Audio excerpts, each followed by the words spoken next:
பிள்ளையாரப்பா எல்லாரையும் காப்பாற்றணும், நல்லா மழை பெய்யணும். அப்பா அப்பா அப்பா அப்பா இருடா. இப்போ சொல்லு. அப்பா, யார்ப்பா இந்த சாமி? ஏன்பா இவர் மரத்தடியில் இருக்காரு? இவர் தலை ஏன்பா யானை மாதிரி இருக்கு? ஓ, நல்லா கேள்வி கேட்க கற்றுக்கிட்டியே. அம்மா சொன்ன ஒரு வார்த்தைக்காக அப்பாவே ஒரு கேள்வி கேட்டார். இவர் தலையா எப்படி இருக்குன்னு கேட்டல, சொல்லட்டுமா? சொல்லுங்கப்பா. ஒரு நாள் சிவபெருமான் ஒரு வேலையாக வெளியில் போயிட்டார். அப்போ பார்வதிக்கு யாரும் துணை இல்லை. தான் குளிக்கிறதுக்காக மஞ்சள் வச்சுருந்தாங்க. அந்த மஞ்சளை பிடிச்சு வச்சு உயிர் கொடுத்தாங்க. அதுதான் பிள்ளையார். அந்த பிள்ளையார்கிட்ட, அம்மா நான் நீராட போகிறேன், யாரையும் உள்ள விடாத அப்படின்னு சொல்லிட்டு நீராட போயிட்டாங்களாம். சரின்னு சொல்லி பிள்ளையாரும் காவலுக்கு இருந்தாராம். அந்த சமயம் பார்த்து சிவபெருமான் வந்துட்டாராம்.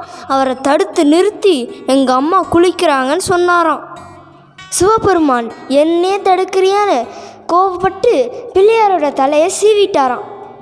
சத்தம் கேட்ட வந்த பார்வதி தான் பிள்ளையோட நிலைமையை பார்த்து கோபமாகி மகா காளியாக மாறி பார்க்குறதெல்லாம் அழிச்சாங்களாம்.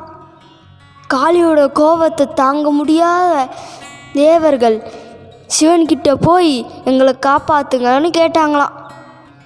அதனால் சிவபெருமான் தன்னோட பரிவாரங்கள் கிட்ட வடதிசையில் தென்படுற ஜீவராசியுடன் தலையை வெட்டி வருமாறு ஆணையிட்டார்.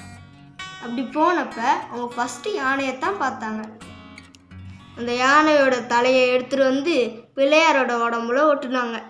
அப்புறம் உயிர் கொடுத்தாங்க. உயிர் கொடுத்ததும் பிள்ளையார் யானை தலையோடு எஞ்சிட்டாரு.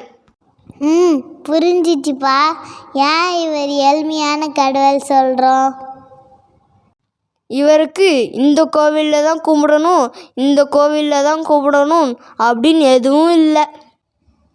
மிக எளிமையாக மஞ்சளையோ சந்தனத்தையோ பிடிச்சு வச்சு அருங்கம்புல்லை வச்சு தோப்பக்காரணம் போட்டு தேன் அவல் பொறி இதை வச்சு தோப்பக்காரணம் போட்டு மனசார கும்பிட்டா போதும். அவர் மனசார ஆசி வழங்குவார். நீனும் நல்லா சாமி கும்பிடு. நாளைக்கு உனக்கு எக்ஸாம் தானே? அப்பா பிள்ளையாரப்பா, நாளைக்கு எனக்கு மேக்ஸ் எக்ஸாம். நான் படிக்கவே இல்லை பிள்ளையாரப்பா. ப்ளீஸ் பிள்ளையாரப்பா, காப்பாற்று பிள்ளையாரப்பா. அடே மடையா, நீ நன்றாக படித்தால் என் பிளெஸ்ஸிங்ஸ் எப்போதும் கிடைக்கும். மறதி ஏற்படாமல் எக்ஸாம் நன்றாக எழுதுவாய்.